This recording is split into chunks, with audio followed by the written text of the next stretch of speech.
فکشفنا بہ من ضر، اور جس تکلیف میں ہم نے اسے مبتلا کیا تھا اس سے عافیت عطا کر دی. وآتیناہ اہلہ ومثلہم معہم، اور جس طرح انہیں پہلے اللہ تعالیٰ نے اہل و عیال اور مال و دولت اور صحت اور عافیت عطا کی تھی، وہ سب چیزیں اللہ تعالیٰ نے لوٹا دی، بلکہ اور بھی زیادہ عطا کی. اور دنیا کی نعمتوں کے ساتھ اس صبر پر آخرت کے بڑے اجر و ثواب کا بھی وعدہ کیا. اللہ تعالیٰ نے ایک دوسرے مقام پر ایوب علیہ السلام کے صبر کی تعریف کی ہے.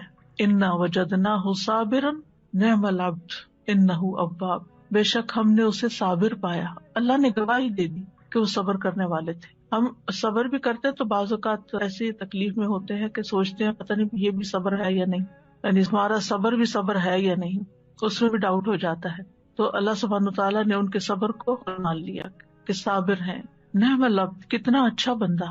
تو اس سے پتہ چلتا ہے کہ صبر کرنے والا، غم سے گزرنے والا جب صبر کرتا ہے تو اللہ تعالیٰ کا محبوب بن جاتا ہے.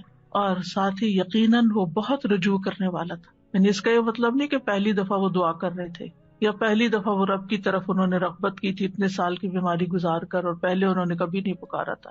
انہ اواب، وہ بہت زیادہ رجوع کرنے والے تھے رب کی طرف، بہت زیادہ اپنے رب کو پکارنے والے تھے. پھر فرمایا رحمتا من عندنا، انہوں نے ارحم الراحمین کہا تو یہاں پر اللہ تعالیٰ نے ان کو اپنی رحمت سے نوازا. رحمتا من عندنا، اپنے پاس سے رحمت عطا کی. اور یہ رحمت کیا تھی؟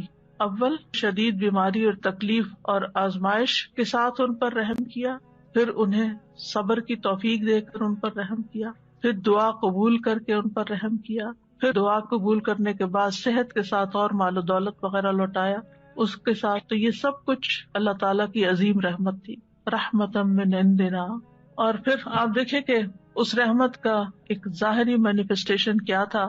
ابو ہریرہ رضی اللہ عنہ روایت کرتے ہیں کہ نبی صلی اللہ علیہ وسلم نے فرمایا، ایک بار ایوب علیہ السلام برہنہ غسل فرما رہے تھے کہ سونے کی ٹڈیاں آپ پر گرنے لگی، یعنی جیسے بارش ہوتی ہے. ایوب علیہ السلام انہیں اپنے کپڑے میں سمیٹنے لگے. ان کے رب نے انہیں پکارا کہ اے ایوب، کیا میں نے تمہیں اس چیز سے بے نیاز نہیں کر دیا جسے تم دیکھ رہے ہو؟ یعنی مجھے معلوم ہے کہ تمہارے دل میں اس کی کوئی لالچ نہیں، کوئی رغبت نہیں، تمہیں اس کی ضرورت نہیں، تمہارے پاس اللہ نے پہلے سے ہی بہت کچھ عطا کر دیا ہے، تو تم پھر کیوں یہ سمیٹ رہے ہو؟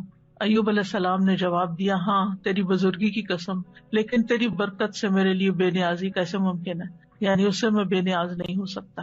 تو بندہ مومن جو ہے وہ اللہ سبحانہ تعالیٰ سے دعا بھی کرتا ہے اور استغنا بھی برتتا ہے، دل میں لالچ بھی نہیں رکھتا. لیکن اگر اللہ تعالیٰ کی طرف سے بن مانگے اس تک کوئی نعمت پہنچتی ہے تو اس کو اللہ کی رحمت سمجھتا ہے، برکت سمجھتا ہے، اور اس سے تکبر کرتے ہوئے بے نیازی نہیں برتتا یا ایسا زہد اور ایسا تکشف ظاہر نہیں کرتا کہ لے جاؤ اس کو، اٹھا لو اس کو، مجھے نہیں چاہیے، مجھے کیا کرنا ہے، میرے پاس آلریڈی بہت کچھ ہے، ایسا رویہ اختیار نہیں کرتا. یہ بھی شکر گزاری کا ہی ایک انداز ہوتا ہے. اور ان کے دل میں یعنی ایک طرح سے یہ شکر گزاری تھی کہ یہ اللہ کی طرف سے آ رہا ہے، کیونکہ ظاہر ہے کوئی انسان تو نظر نہیں آ رہا تھا جو ان پہ سونا برسا رہا ہو، اللہ سبحانہ تعالیٰ کی طرف سے ہی آ رہا تھا، اور ان کے وہم و گمان میں بھی نہیں تھا. اور جو چیز کسی لالچ اور کسی حرص کے بغیر انسان کے پاس آتی ہے تو اسے اللہ سبحانہ تعالیٰ کی ایک نعمت سمجھ کر شکر گزار ہونا چاہیے بندے کو. وَذِكْرَىٰ لِلْعَابِدِينَ، اور عبادت گزاروں کے لیے ایک نصیحت ہے اس واقعے میں. یعنی عموماً جو عبادت گزار لوگ ہوتے ہیں اگر ان کی دعا قبول نہ ہو تو بعض اوقات وہ مایوس ہونے لگتے ہیں، اتنی دعا کی پھر کچھ نہیں ہوا.